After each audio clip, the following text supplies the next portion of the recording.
So I'm gonna do an update.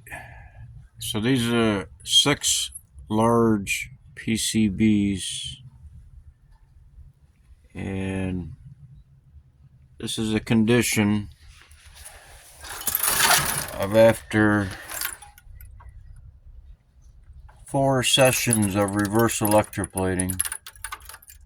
There's still color on the boards.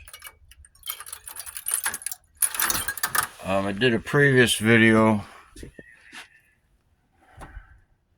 So this sediment right here is the first. The yellow sediment on the left is the first sediment that I've recovered off these boards. First session could have been one afternoon.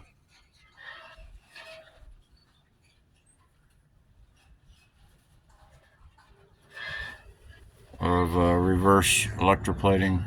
So the sediment, it was cold and the water was freezing in it, and making the lines. But the yellow sediment on the left, that was the first session. This is the second session. This is the third session. And this is the fourth session that I cleaned out last night. I didn't show it on video. This is the same, basically. So that's the sediment. This one was in this container, and it's in the back. See, there's 3 different sediments. So the one in the back right is this sediment. That's the second run. And the first run is the yellow, orangish, royal orange sediment.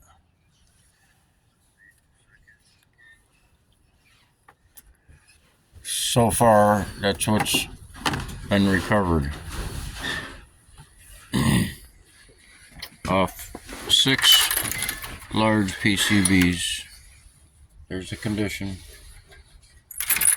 So I've scraped all these pins off in the past.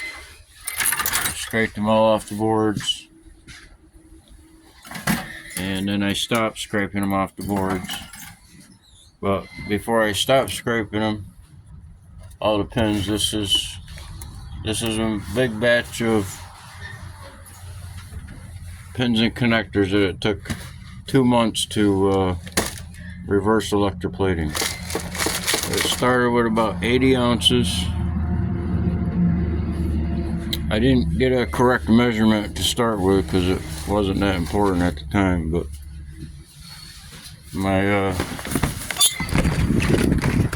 the weight.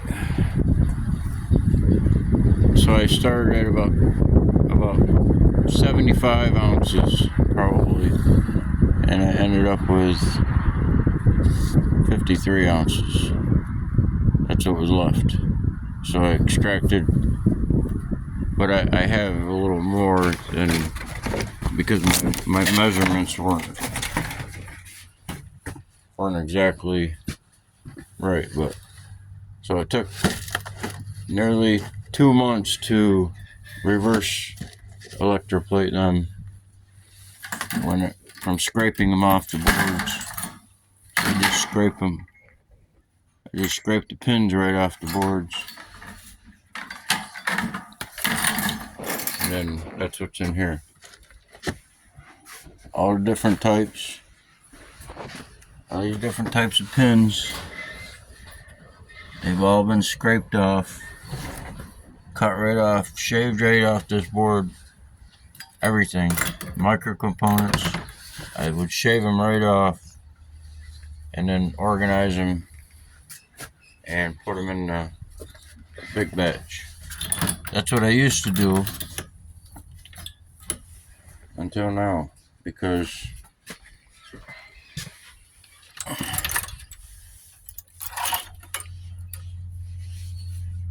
There's not much color left on them. So they can be run again with a better connection. But I ran 6 boards that time. So now I'm going to run 3 boards. The 3 in the same color PCB. Do them separately from the greens. But to do those 6 boards, it took,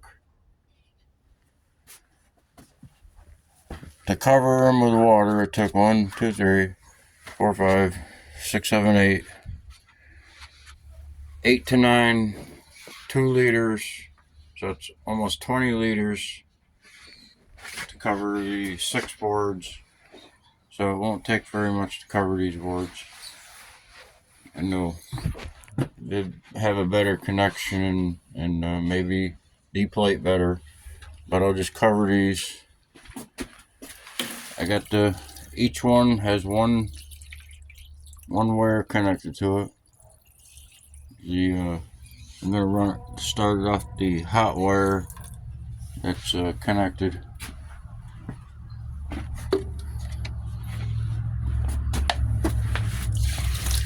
This is the same water I've been using over and over for 5 or 6 months now.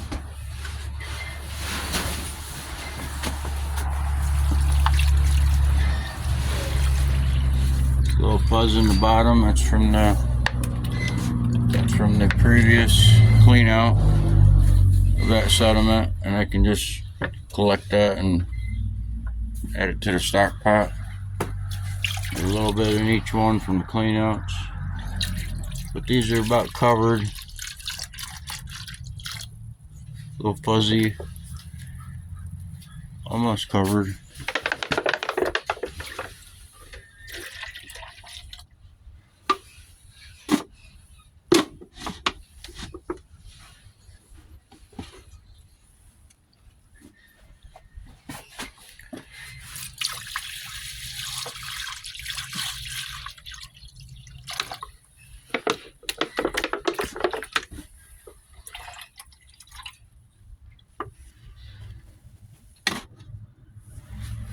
So now I just gotta hook the terminals up. They're all submerged. Keep a little pressure on the wire.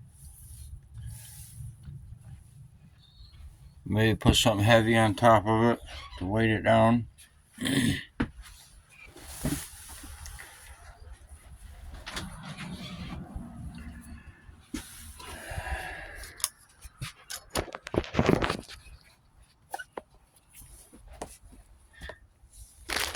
I gotta get a couple ground wires to get it started.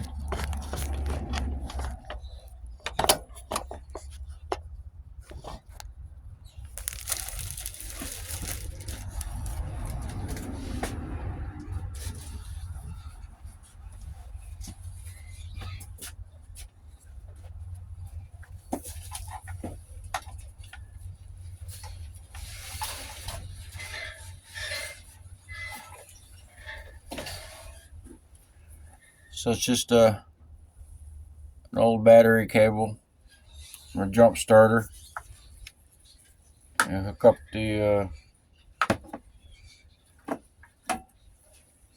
put the hot wire on.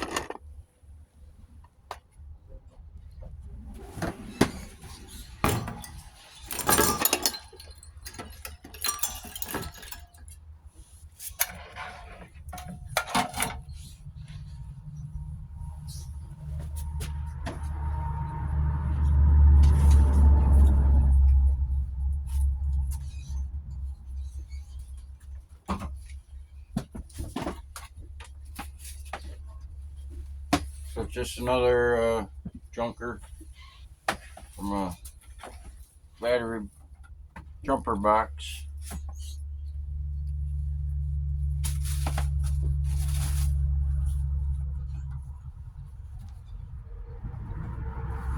Sure it's solid. All the boards are tight.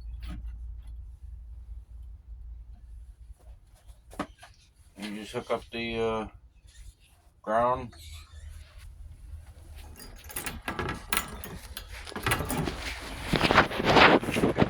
And whatever works, if you have to float the ground or get contact with both of them, some distant contact to get it activated.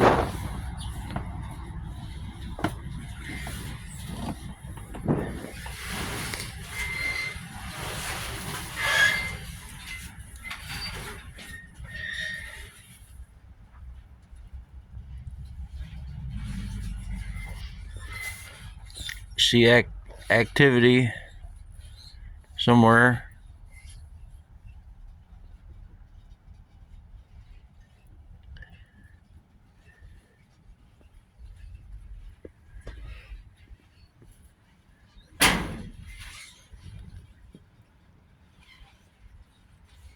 So there's a little bit of bubbling going on here. So we need better contact or something.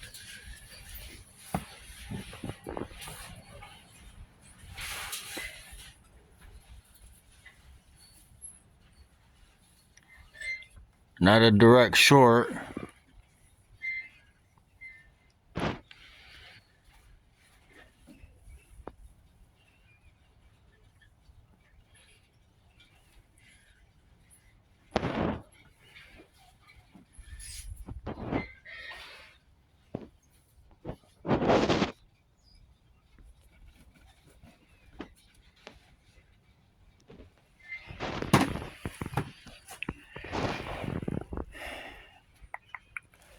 So getting a little activity in the hot wire.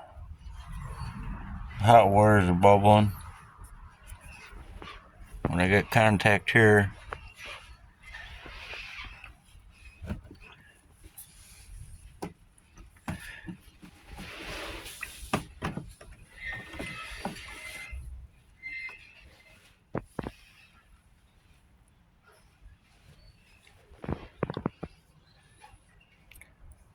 so if I take the ground wire off, you see the activity.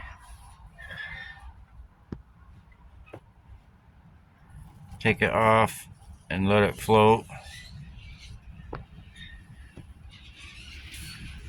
See, there's nothing but a little bit on the ground wire.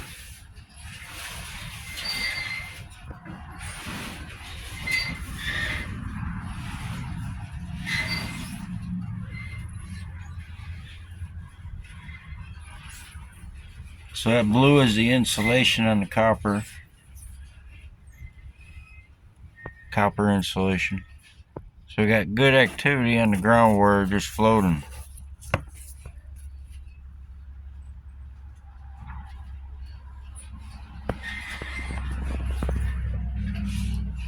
I'll pour some more water in it. Hydrogen peroxide and water, 50-50. Over the counter hydrogen peroxide.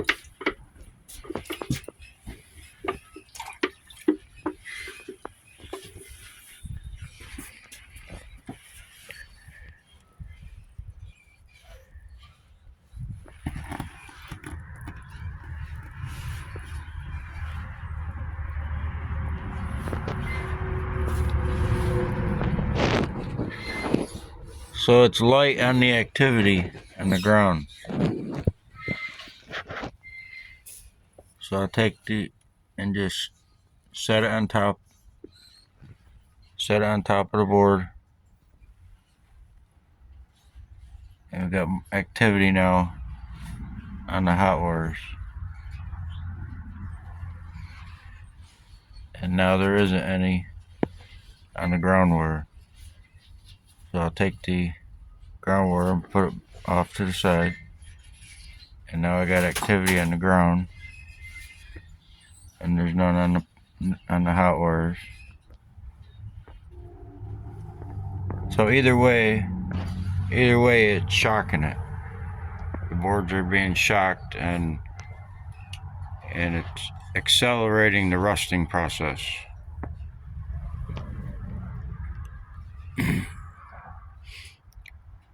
So you can either set it on the board and get activity through that way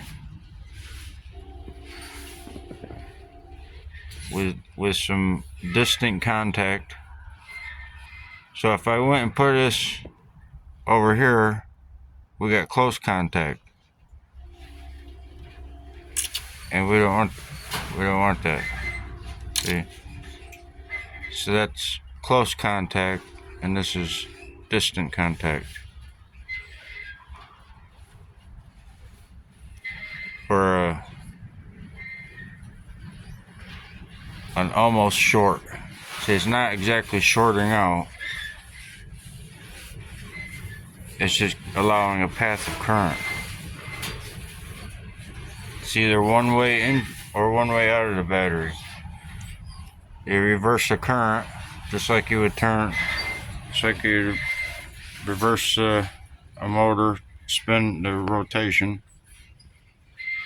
You're just reversing the current where it'll be going in the hot or out, or in the negative, or out the hot and in the hot.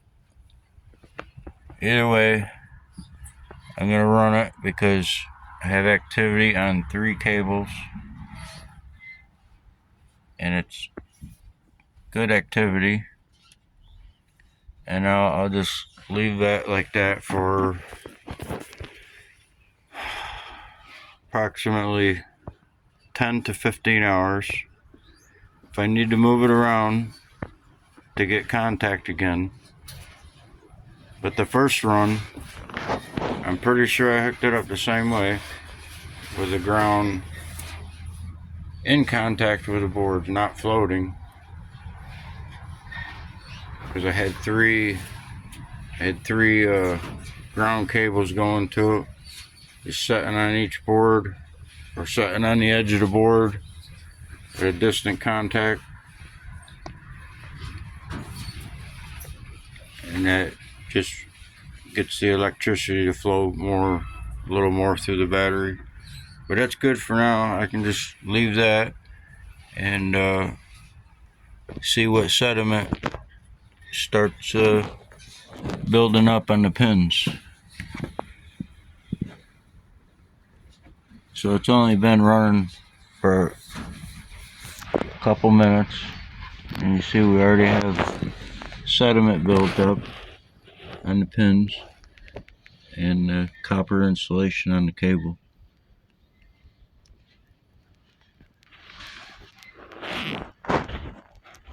Good activity on the ground wire too, and now there isn't any hardly on the hot wires. So see, so I moved it around and I lost the same contact. So well, yeah, you can can leave it alone and not keep an eye on it, and it'll slip over and get a closer contact to that hot wire. So you want to make sure things are secure, so you don't have after movements. Whatever way works, just make it so it's nice and solid, so you don't have after movements. And if you want, that's good activity just with the ground, so there's no activity in the ground and the activities on the hot wires.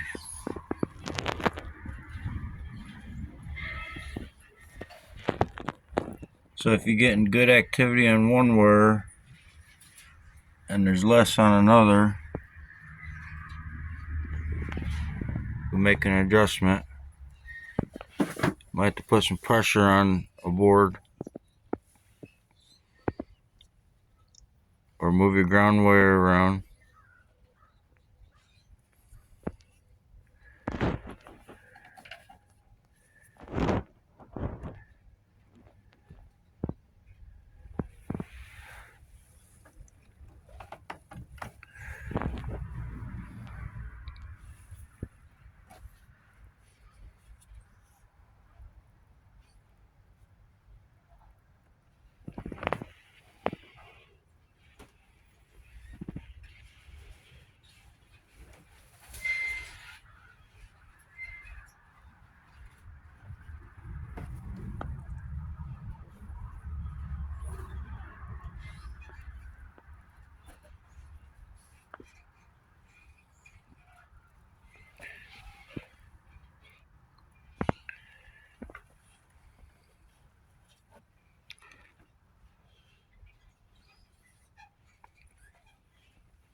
Trying to keep that right there,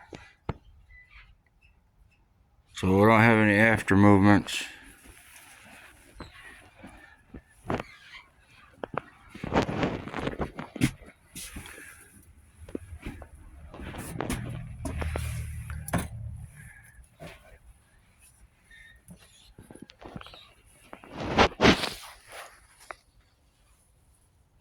Somehow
got good activity here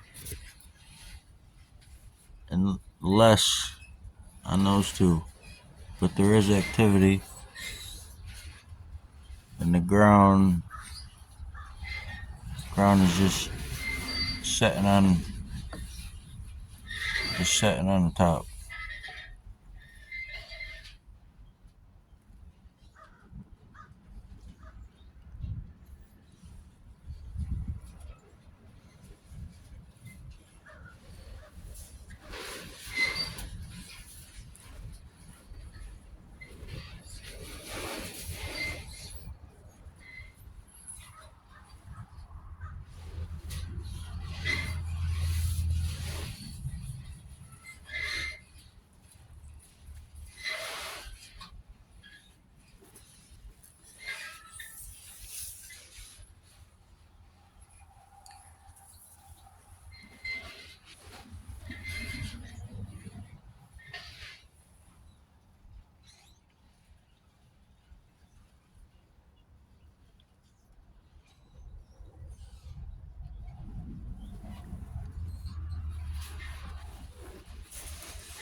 So if I put a little pressure on that, or move it around a little bit, it'll stop.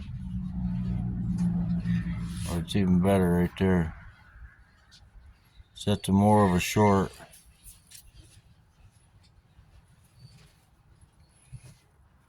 That was good activity.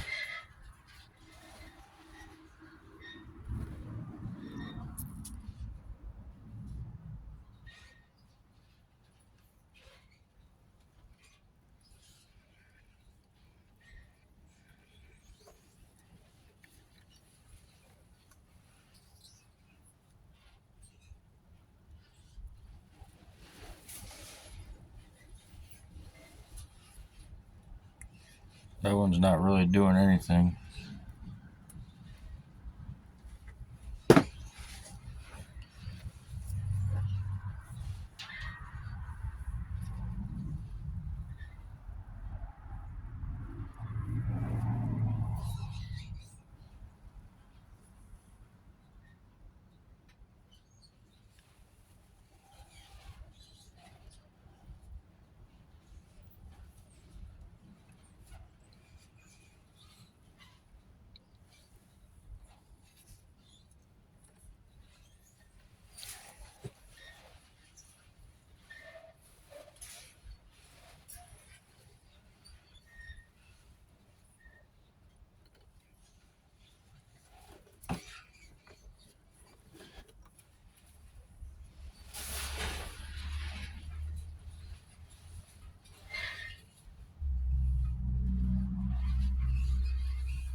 So I'm gonna go over to a good activity in the ground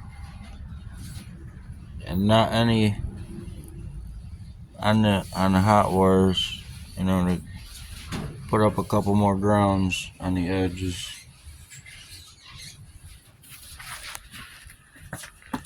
Let's use a cable.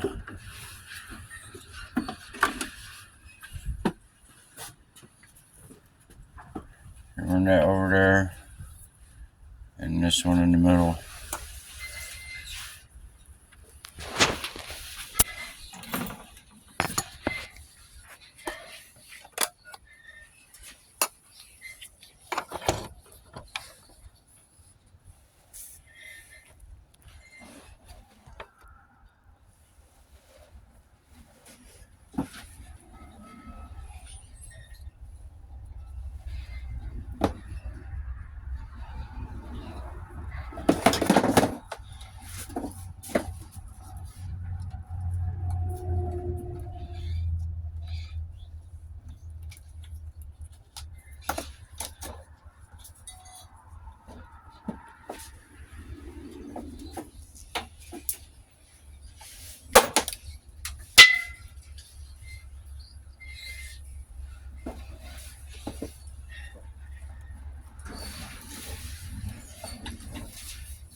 See, just setting on the edge of the board.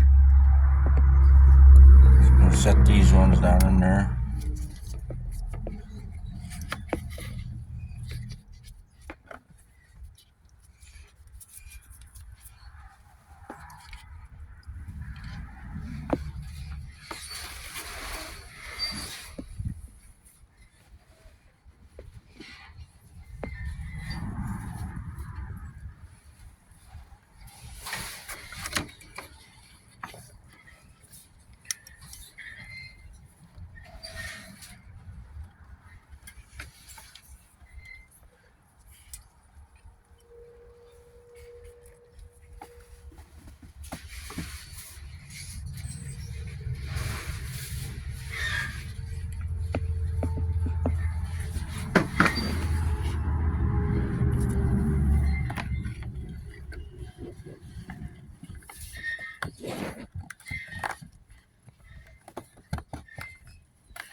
So I lost almost all contact from some kind of movement. Now I got activity in the hot. Nothing in that one because this board's shorting out. See, undo that, and it starts back up to ground activity. And now we're nothing in the hot wires because they had one board that was direct shorted. I'm just gonna put it off to the side, stick it over on the side on the edge of the board somehow, right there. Got good activity. Good activity. Good activity. And nothing on the hot wires. So that's good for now. I'll just leave it at that. Could be better on that one. But it's doing something. And that one's going good. So I'll just leave it at that. Until I have to make more adjustments. It's just 12 volt. It's 12 volt straight wires.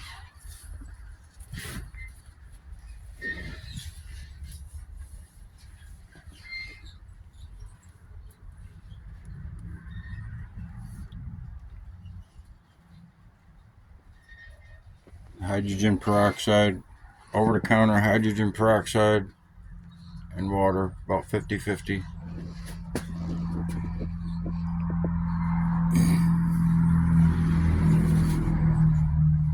I'll let it go like this with that same connection. If I have to reverse the terminals, get it to do something else, if it does, but that works right there. Got like a lot of activity on the ground. See, there's the hot. That's the hot on that side.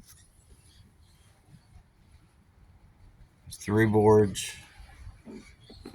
3 hot wires, and 3 ground wires. Run that for 10 hours, 10-15 hours, a couple afternoons. You ain't really gotta keep a close eye on it. This is the second sediment, and these two are the third and fourth. This is the fingerboard sediment.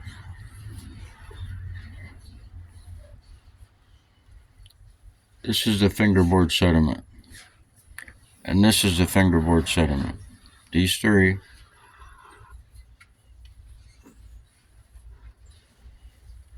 are from the fingerboards.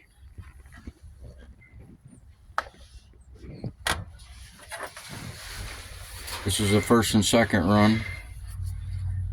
This is the third run, and this is the fourth run. And there's still color. There's still color in there. I'm gonna run it again, and it'll make more of this stuff.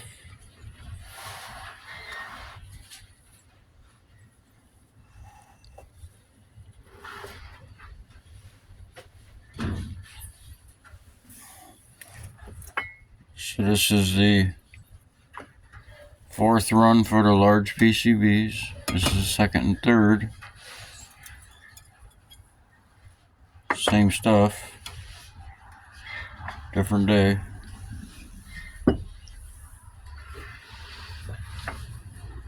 It's nearly the same.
almost identical.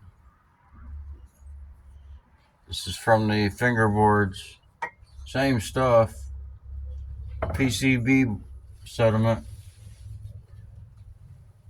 So this is from the Intel and Pentium chip.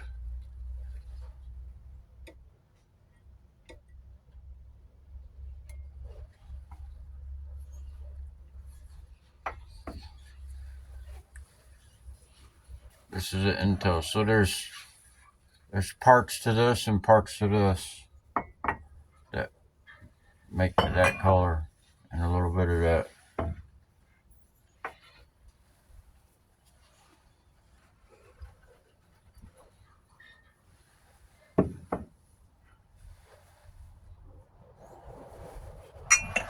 This is an Intel and Pentium.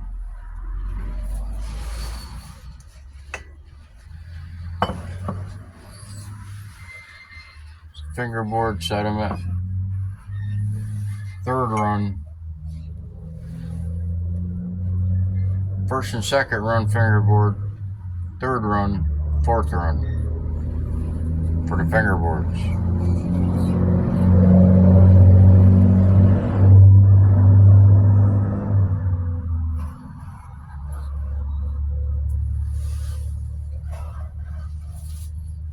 Pentium and Intel sediment.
So I have to change the location of the ground wire, move it around because it's hitting hard right here. At close by where the wires are, so move the ground over, different placements, but make adjustments.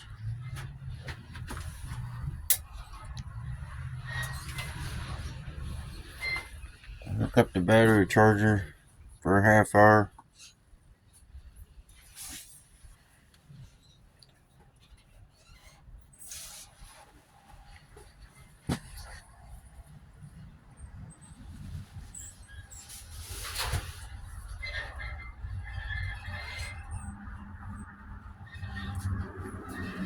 Lights out.